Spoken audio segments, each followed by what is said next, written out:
आज के दिन का ये चौथा मुकाबला और देखेंगे इस चौथे मुकाबले में कौन सी वो टीम है जो चिकन डिनर निकाल कर जाती है। अभी तक एंकी मैं कहूंगा कि दिन बहुत बढ़िया शुरू हुआ है और जितनी भी टीम्स हैं वो सब अपना बेस्ट देने के लिए तैयार हैं। थोड़ी देर पहले अभी हम फाइनल्स के एमवीपी को देख रहे थे। स्कैरी जॉर्ज 11 फिनिशेस के साथ है, वाइपर वो प्लेयर 11 फिनिशेस के साथ है।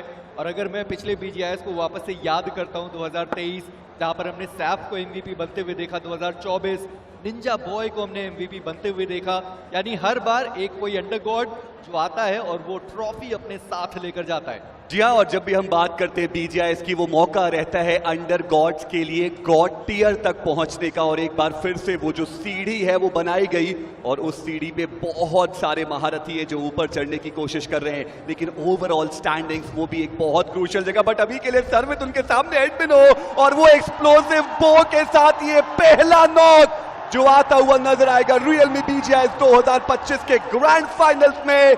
ये वेपन का नया इंक्लूजन हुआ था और वो जो तीर है वो लग चुका है निशाने पे। और अभी तक हमने एक भी ऐसा फिनिश देखा नहीं था इस पूरे रियलमी बीजीआईएस। ये वेपन का नया इंक्लूजन हुआ था और वो जो तीर है वो लग चुका है निशाने पे। और अभी तक हमने एक भी ऐसा फिनिश देखा नहीं था इस पूरे रियलमी बीजीआईएस 2025 में। और एडमिनो ने शुरुआत बढ़िया करी है। पिछले मैच में वो चिकन डिनर यानी वो जो लय मिसिंग थी उनके लिए वो उन्होंने पकड़ ली है। पिछले मैच में वो 24 पॉइंट लेकर गए, 27 पॉइंट के साथ इन सिंगल मैच वो टीम अब दूसरे पायदान तक पहुंच चुकी है। 2 मैचेस खराब हुए, उससे कुछ खास फर्क पड़ा नहीं उनको और उन्हें भी पता है कि अगर इसी तरीके से वो खेलते रहे तो पहला पायदान भी ज्यादा दूर है नहीं। हालांकि टीम रेकनिंग और हीरो एक्सट्रीम गॉडलाइक दोनों के बीच में अभी भी फासला बहुत बड़ा है। और देखना इंपॉर्टेंट रहेगा कि वो फासला जो है वो समेटा कैसे जाएगा।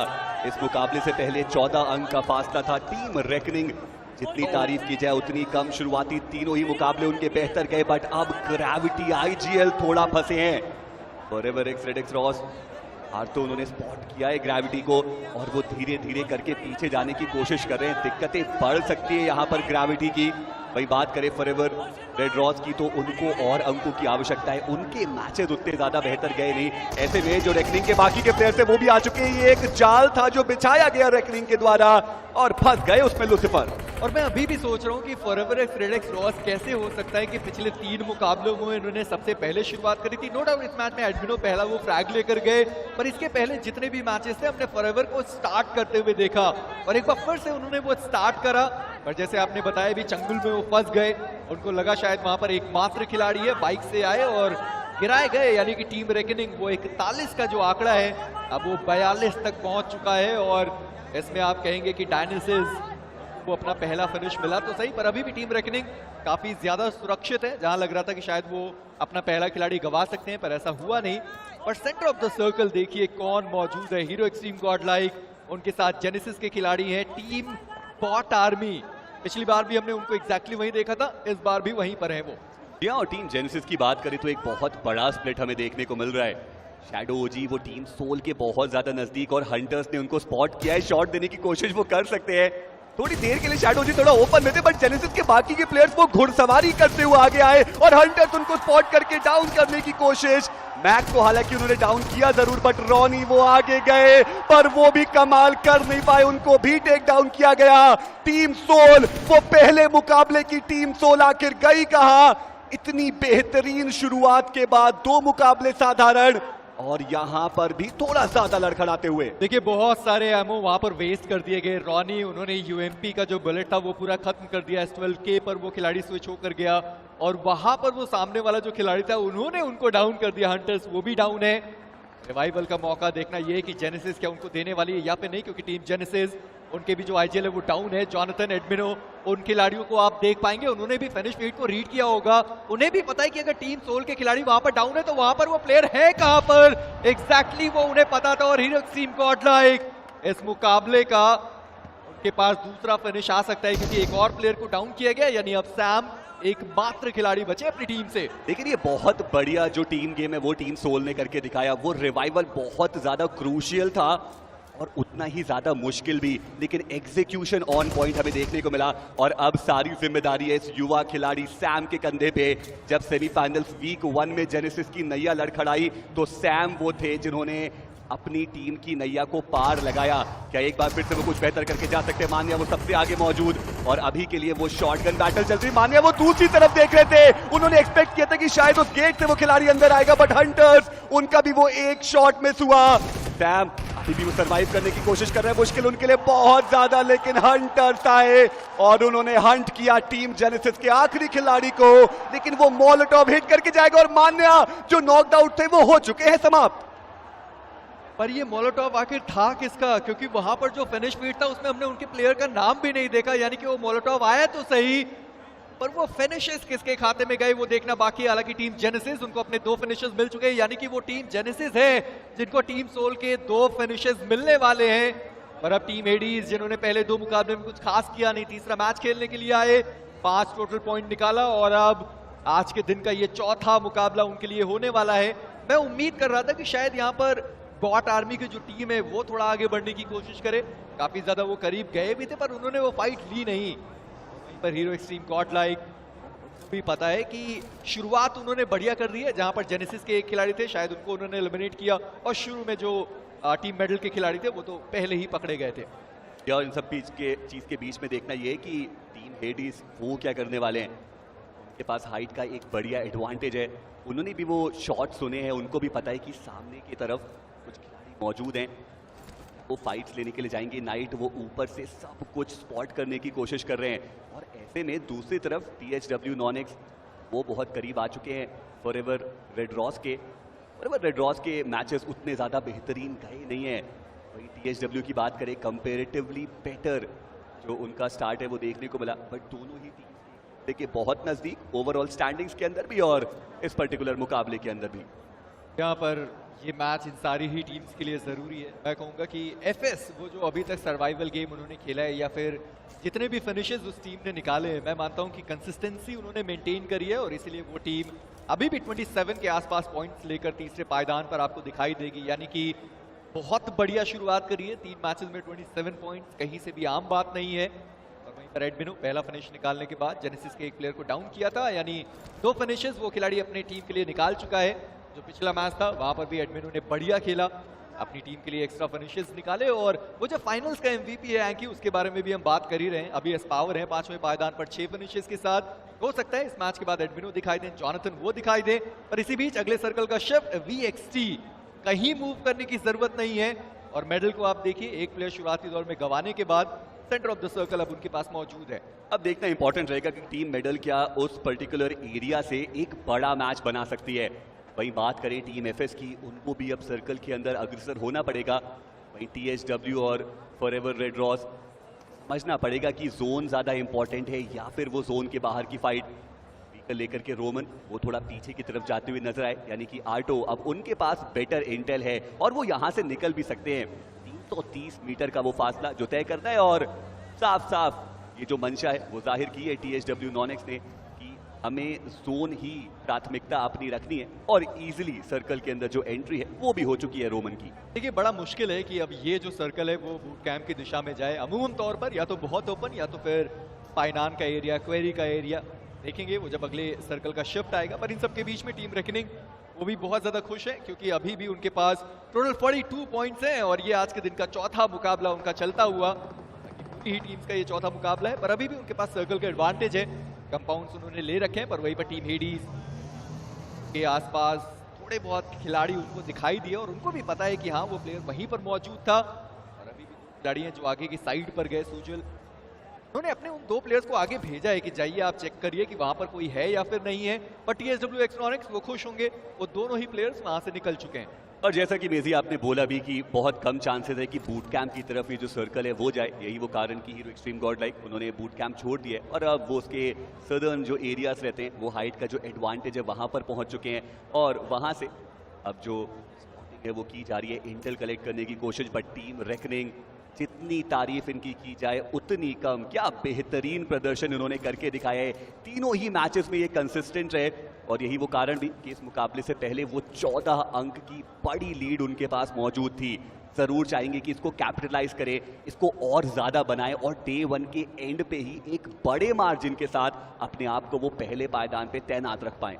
जो मैच था सैनॉक का, वहां पर भी VXT वर्सेस टू रिपर्स की हमने फाइट देखी थी और एक बार फिर से वो दोनों ही टीम एक दूसरे के बहुत करीब आ चुकी है। हालांकि वो दूसरा इलाका था जहां पर वो जंग हुआ था, वो ब्रिज का एरिया था। अभी ब्रिज से थोड़ा सा ज्यादा आगे वो टीम निकल चुकी है। पिछली बार एसओए उनको पता था कि हमारा जो सर्कल है वो ऊपर जाने वाला है, वो सबसे पहले निकले थे। और अभी एसओए की टीम वो आपको पाइनान के साइड पर दिखाई देने वाली है। बिल्कुल भी चहलकदमी उन्होंने करी नहीं है। सिंसिनाटी किड्स उनसे ज्यादा दूर नहीं है, काफी करीबी मामला एसओए और सिंसिनाटी किड्स का। पर बॉट आर्मी अपने प्रदर्शन से अभी तक वो टीम खुश है, जोन के अंदर है। पर टीम सोल के वो दोनों ही खिलाड़ी अभी भी जोन के बाहर, और उनको जोन का डैमेज पड़ रहा है। और मुझे देखना बस ये है कि क्या उनके पास वहां पर कोई गाड़ी मौजूद है या फिर नहीं। और TSW वर्सेस हेडीज, इनके बीच की फाइट देखना इंपॉर्टेंट रहेगा कि क्या अलाउ किया जाएगा TSW को वो एजेस के राउंड की फाइट हमें देखने को मिलती हुई। और मंशा बिल्कुल साफ है कि एज का कंट्रोल किसी एक टीम के पास में रहे। ऐसे में अगर बात करें टीम हेडीज की, तो एक खिलाड़ी उनके बैक एंड पे मौजूद है, 3 प्लेयर्स हैं जो आगे की तरफ फाइट लेने के लिए गए हैं। TSW नॉन-एक्स की बात करें तो वो व्हीकल लेके यहां से निकलते हुए नजर आएंगे, थोड़ा साइड लाइन से जोन में एंट्री करने की कोशिश करेंगे। और इससे पहले भी हमने देखा था कि फाइट के आसार थे, TSW नॉन-एक्स ने उस फाइट को अवॉइड किया था। एक बार फिर से वो पीछे की तरफ ही हटते हुए नजर आए हैं। यानी कि मंशा तो TSW की भी साफ देखने को मिल रही है कि एक मैच चाहिए जहां पे पोजीशन ओरिएंटेड ज्यादा खेला जाए, वो मोमेंटम की वापसी हो, वो कॉन्फिडेंस की वापसी हो, और उसके बाद जो अग्रेशन का गियर है उसके ऊपर अपना हाथ रखा जाए। और यही रणनीति आप ओरंगुटान के लिए भी कह सकते हैं। अभी भी उनके पास लगभग सेंटर ऑफ द सर्कल मौजूद है। VXT ज्यादा मूव करने की उनको जरूरत पड़ी नहीं। पाइनान वो अभी भी एसओए के पास है, पर सिंसिनाटी किड्स शायद उन्होंने पाइनान के साइड पर किसी को देखा और उनको भी पता है कि वहां से रोटेशन उतनी आसान नहीं होने वाली। पर अब जहां से वो जाना चाहते हैं वहां पर ट्रू रिपर्स के खिलाड़ी पहले से ही मौजूद हैं। और अगर कहीं गलती से भी VXT उन्होंने आवाज सुनी वहां पर वेपन की, तो वहां पर वो जरूर उनको देखना पसंद करेंगे। पर नकुल चलती गाड़ी से डिवोटी ने उनको गिरा दिया। हंटर्स उनकी एचपी बहुत कम है, 3 मात्र फर्स्ट एड इस प्लेयर के पास। डिवोटी पहला फिनिश लेकर जाते हुए अपनी टीम के लिए। और हंटर्स की बात करें तो अभी भी वो सर्कल के बाहर देखने को मिल रहे हैं। वो एक round the circle anti clockwise rotation करते हुए, और जैसे कि आपने बोला भी कि लूट की थोड़ी कमी है, थोड़ा ठहराव के साथ वो सर्कल के अंदर जाना चाहेंगे।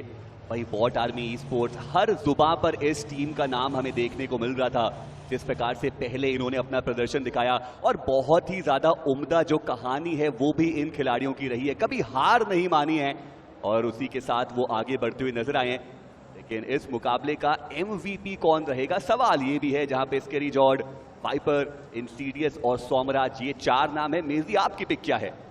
देखिए, मैं मानता हूं कि कैरी जॉर्ड के अलावा किसी और का अगर मैं नाम लूं तो वो सही बिल्कुल होगा नहीं। जिस तरीके से पिछले 3 मुकाबले उस प्लेयर ने खेले हैं और ये जो मैच की शुरुआत करी है वहां पर भी बॉट आर्मी ने बहुत बढ़िया शुरुआत करी है। और मैं एक और टीम की रोटेशन देख रहा था, नाम है सिंसिनाटी किड्स। मैं कह ही रहा था कि वो ट्रू रिपर्स के बहुत करीब गए, पर जैसे ही उन्होंने देखा कि सामने वाले कंपाउंड में वो प्लेयर मौजूद है, वो वापस निकल गए।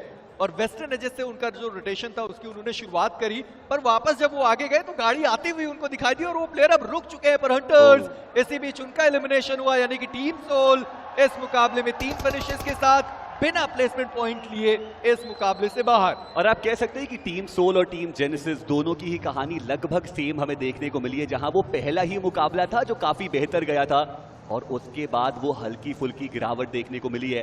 अब इस मुकाबले के बाद भी 2 मुकाबले रहेंगे, और देखिए शुरुआत कैसी भी हो, अंजाम सबसे ज्यादा महत्वपूर्ण रहता है। वहीं दूसरी तरफ बॉट आर्मी स्पोर्ट्स वो चाहते हैं कि इस मुकाबले का अंजाम उनके फेवर में जाए, बट सर्कल उनको फेवर नहीं कर रहा। ब्लू जोन का डैमेज अभी भी उनको लेना पड़ रहा है, और उसको पार करके जोन में जाने की आवश्यकता। पिछले मुकाबले में भी हमने देखा था सिंसिनाटी किड्स के लिए सर्कल के अंदर जाना एक बड़ा चैलेंज दिया था टुवर्ड्स द एंड। इस बार वो चाहेंगे कि पहले ही जोन को प्राथमिकता दी जाए, बट इन सबके बीच में जोन का शिफ्ट, और टीम वर्सेटाइल के सोमराज अपनी टीम को सेंटर में पहुंचाते हुए। पर टीम रेकनिंग एंकी वो कैसे बार बार लगातार ये कारनामा करने में कामयाबी हासिल कर रही है पिछले 4 मुकाबले, और वो टीम जोन के अंदर आपको दिखाई दी। और ऐसा भी नहीं कि बहुत स्ट्रगल किया उन्होंने जोन के अंदर जाने के लिए, हर बार एक क्लियर पाथ उनको मिला और बहुत आसानी से वो टीम जोन के अंदर पहुंच पाई। पर अब एक बार फिर से team Hades versus TSW non-x, उनकी फाइट की शुरुआत हुई है। लविश वो डाउन किए गए, नाइट उनको अपना फिनिश मिला। बहुत समय पहले इस फाइट की शुरुआत हुई थी, हालांकि वहां पर कोई अंजाम तो नहीं निकला, पर नाइट वो प्ले जोन के बाहर फंस गए। डेविल इतने ज्यादा ओपन में आ गए, उसके बाद कवर फायर में वो अपने आप को डाल नहीं पाए, पर लिवाए उन्होंने वो फिनिश वहां से चोरी किया। एक और जो प्लेयर है वो टीम हेडीज का एलिमिनेट होता हुआ, लविश उनको गवा दिया गया THW की तरफ से, पर अब ये दोनों ही टीम जोन के अंदर पहुंच पाए, इसके चांसेस थोड़े से कम। या वही दूसरी तरफ हीरो एक्सट्रीम गॉड लाइक को टीम राइवलरी के अगेंस्ट जो फाइट है वो लेने के लिए जाएंगे। सोहम वो डाउन, पंक उनको भी डाउन किया गया और दोनों ही खिलाड़ियों का जो समापन है वो भी हो चुका है। अब एक इवन स्टीवन बैटल है, एक तरफ एक्सपीरियंस और दूसरी तरफ अंडर गॉड्स की पुकार। देखना ये कि बेहतर खेलता हुआ नजर कौन आएगा, लेकिन एडमिनो का नेड और वो आगे बढ़ के एक और नॉक निकालेंगे। ये खिलाड़ी अपने आप को एक बार फिर से प्रूव करता हुआ ये 5वां फिनिश जो जाएगा गॉडमिनो के नाम। चर्चाएं लैन इवेंट के परफॉर्मेंस की और एडमिनो ने कहा है कि हम वो मैच में दिखाएंगे। और अब टीम रेकनिंग से वाइपर की बारी आती है, जहां पर एक और नॉक निकाला। अभी तक 3 मुकाबले में 11 टोटल फिनिशेस निकाल चुके हैं थंडर। एक ग्रेनेड के साथ सूजल वो डाउन हुए। मेडल उनको भी इस मैच में पॉइंट की जरूरत पड़ने वाली है। केओपी प्रहार करते हुए क्रिप्टो के ऊपर वो डाउन हुए। सूजल उनका रिवाइवल यहां से असंभव है, पर मैं देख रहा हूं कि लेजेट उनके पास मात्र एक ग्रेनेड है और उस ग्रेनेड को वो थ्रो नहीं करना चाहते। सही समय का इंतजार रहेगा, पर टीम ओरंगुटैन बहुत समय से एफएससी स्पोर्ट्स के साथ उनकी मुलाकात हुई जरूर थी। क्रिप्टो वो डाउन है, अभी तक उनको रिवाइवल दिया नहीं गया है, कोशिश तक नहीं करी गई, पर ओरंगुटैन इस मुकाबले में उन्हें भी ज्यादा पॉइंट्स की जरूरत पड़ने वाली है। विज़गॉड वो स्मोक के अंदर निकलना चाहते हैं और बहुत आसानी से वो प्लेयर निकल गया और अब एक ग्रेनेड ठिकाने पर पड़ा तो एफएस उनके लिए दिक्कतें बढ़ने वाली हैं। बहुत ज्यादा कम ब्रीदिंग स्पेस जो अभी के लिए एफएस के सामने रहने वाला है और विज़गॉड का एक ग्रेनेड बहुत ज्यादा अहम। एफएस वो थोड़े क्लूलेस नजर आ रहे हैं कि एक खिलाड़ी उनका इतने ज्यादा करीब भी आ चुका। भाई विज़गॉड की बात करें वो थोड़ा पीछे जाएंगे, रीपोजिशन किया है टीम ओरंगुटैन ने और ऐसे में अब बच के निकल पाना बहुत मुश्किल। 2 तरफा वार, बट इन सबके बीच में सिंसिनाटी किड्स उनका समापन हो जाएगा। टीम वर्सेटाइल के वो हत्थे पड़े, वहां पे ट्रू रिपर्स ने भी जो योगदान है वो दिया है, बट अभी के लिए एक स्टैंड स्टिल पे ये फाइट। वहीं दूसरी तरफ टीम हेडिस एक और खराब मुकाबला उनकी तरफ से जाता हुआ। और देखना ये है कि अब एफएस आखिर वो क्या करने वाले हैं। पर इंसीडियस उन्होंने जॉनथन को देख लिया, जॉनथन वहां डाउन हुए, यानी कि अब एडमिनो अभी तक उन्होंने बढ़िया खेला, पर स्कैरी जॉट कोई तो रोकिए। मैजिक उनको डाउन किया गया, स्मोकर उनका एलिमिनेशन, वो हिटलर वो भी डाउन हुए, यानी कि बॉट आर्मी उनके लिए दिक्कतें बढ़ने वाली। स्कैरी जॉट वो आखिरी बचा हुआ खिलाड़ी जंप शॉट करता हुआ दिखाई दिया। सोए वो इस मुकाबले से बाहर हुए और स्कैरी जॉट एक बार फिर से उन्होंने अपनी टीम को बचाया। 2 फिनिशेस निकाले बॉट आर्मी, इसके पहले भी ज्यादा पॉइंट्स लेकर गए, यहां पर भी 3 प्लेयर्स के साथ और टोटल 6 फिनिशेस उनके खाते में।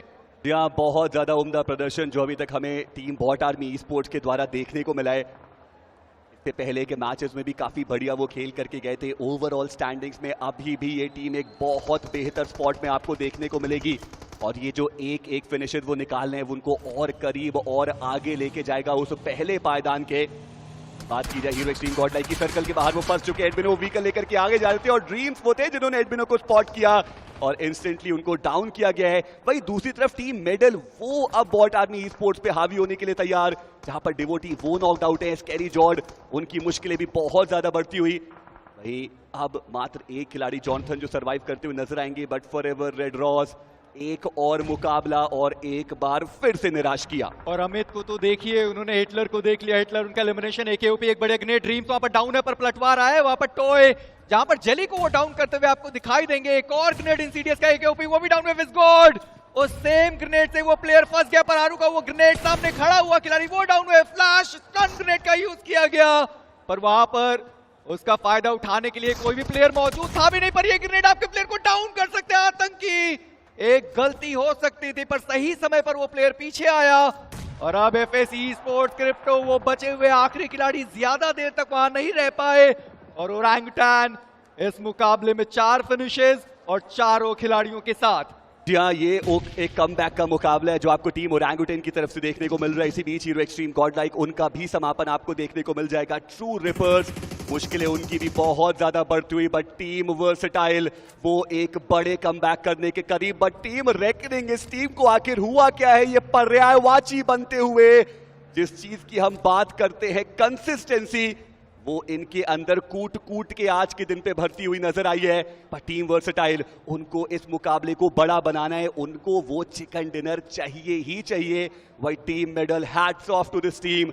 बदलाव हुआ टीम में, पर उसके बावजूद वो जो लड़ने की क्षमता है वो दिखाई है अमित एंड कंपनी ने। आप सर्वाइवल गेम की बात करें, आप फाइट लेने की बात करें, मेडल ई स्पोर्ट्स हर एक चीज में अव्वल। और लेजेट का ये ग्रेनेड सोमराज, उन्हें बिल्कुल अंदाजा था नहीं वो ग्रेनेड आया और अभी भी पोजीशनिंग उनको पता नहीं है। पट्टो है सबसे पहले उन्होंने सामने की साइड पर एक स्मोक डाला अपने आइजल को बचाने की कोशिश। लेजेट एक और मोलोटॉव उन्होंने आगे की साइड पर डाल दिया।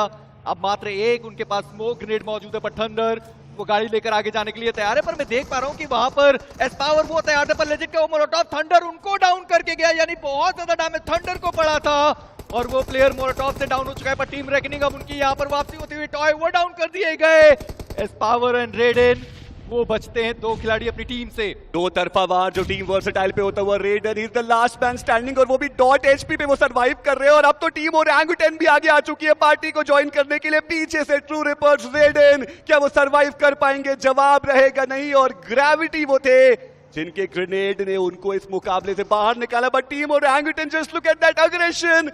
बीकर लेकर के खिलाड़ी आगे गए और अभी भी वो चारों प्लेयर्स इस मुकाबले के अंदर शेष। और ये पूरी जो बैटल है वो सदर्न साइड पे चलती हुई। टीम रेकनिंग अगर वो इस चिकन डिनर कन्वर्जन को करते हैं तो वो टॉप ऑफ द टेबल भी रहेंगे। और साथ ही साथ एक बहुत बड़ा गैप पहले और दूसरे पायदान के बीच में। देखिए इस मैच की शुरुआत उन्होंने 41 पॉइंट्स के साथ करी थी। 7 टोटल फिनिशेस वो निकाल चुके। वाइपर वो अपनी टीम के इस वक्त डाउन खिलाड़ी दिखाई देंगे। आरू वो आगे बढ़ने के लिए तैयार है। सामने से एक गाड़ी जाते हुए विज जॉर्ज, उनको भी पता है सामने वो प्लेयर डाउन है। वाइपर उनको डाउन किया गया, पर विज जॉर्ज वो आगे जाकर वहां पर फंस गए। ग्रेविटी उनकी भी पोजीशन वहां पर रिवील्ड है। विज जॉर्ज को रिवाइव कर पाना लगभग यहां से नामुमकिन होने वाले, पर इन सबके बीच में आए की तारीफें बननी चाहिए ट्रू रिपर्स की।